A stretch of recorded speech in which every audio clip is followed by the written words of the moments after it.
ഞാൻ കാവ്യശ്രീ ജിവാനി, ഇതെൻ്റെ ചങ്ക അനീഷ. ഞങ്ങൾ കൊട്ടാരക്കരയ്ക്ക് അടുത്ത് ഒരു വിനോദസഞ്ചാര കേന്ദ്രത്തിലേക്കുള്ള യാത്രയിലാണ്. അപ്പോൾ അധികമൊന്നും അറിഞ്ഞിട്ടില്ല ഈ നാട്ടുകാർ അവിടെ അങ്ങനെ ഒരു സ്ഥലം ഉണ്ടെന്നുള്ളതിനെ പറ്റി. ആൾക്കാരൊക്കെ അറിഞ്ഞു വരുന്നേ ഉള്ളൂ. ഞങ്ങൾ അങ്ങോട്ടുള്ള യാത്രയിലാണ്. ഇനി അവിടെ ചെന്നിട്ട് കാണാം. അതിനു മുമ്പ് വണ്ടിയുടെ ടയർ ഒന്ന് പരിശോധിക്കണം. അവിടെ വരെ എത്തുമെന്ന് അറിയണമല്ലോ. ആ മോഹം കാണിച്ചേ. ഇതാണ് അനീഷ. ഞങ്ങളുടെ ജോലി തിരക്ക് മാറ്റി വെച്ച് ഇന്നൊരു ദിവസം കറങ്ങാൻ പോയി വരട്ടെ. വന്നിട്ട് ബാക്കി ശേഷം എല്ലാ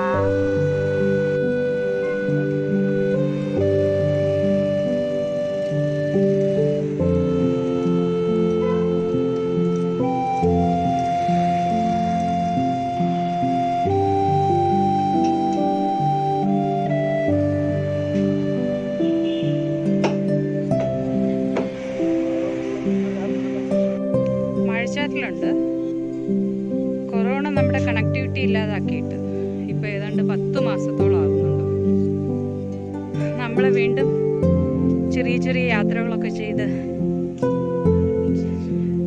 ജീവൻ വെച്ച് വരുന്നേ ഉള്ളൂ. അപ്പോൾ ഞങ്ങളും ഇപ്പോൾ ഇന്ന് ഇവിടെ നിൽക്കുന്നത് മീൻപിടിപ്പാറ.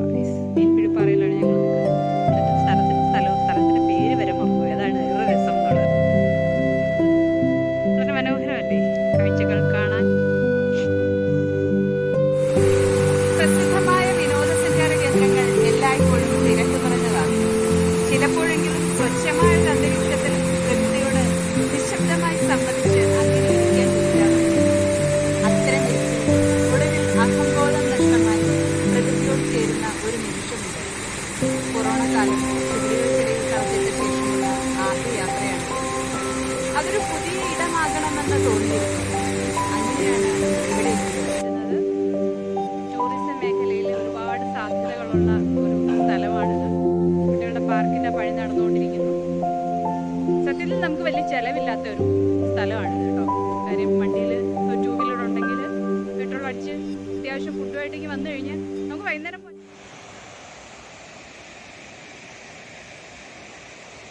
ഇവിടെ ഇപ്പോൾ പണി നടന്നുകൊണ്ടിരിക്കുകയാണ്. അതുകൊണ്ടായിരിക്കും ആൾക്കാരുടെ തിരക്കൊന്നും കാണാനില്ല.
അപ്പോൾ യാത്രകൾ ഇവിടെ അവസാനിക്കുന്നില്ല. പുതിയ യാത്രയുടെ വിശേഷങ്ങളുമായിട്ട് വീണ്ടും കാണാം. തൽക്കാലം ഈ യാത്രയോട് അവസാനിപ്പിക്കുന്നു. ഞങ്ങൾ തിരിച്ചു പോവുകയാണ്. Bye bye.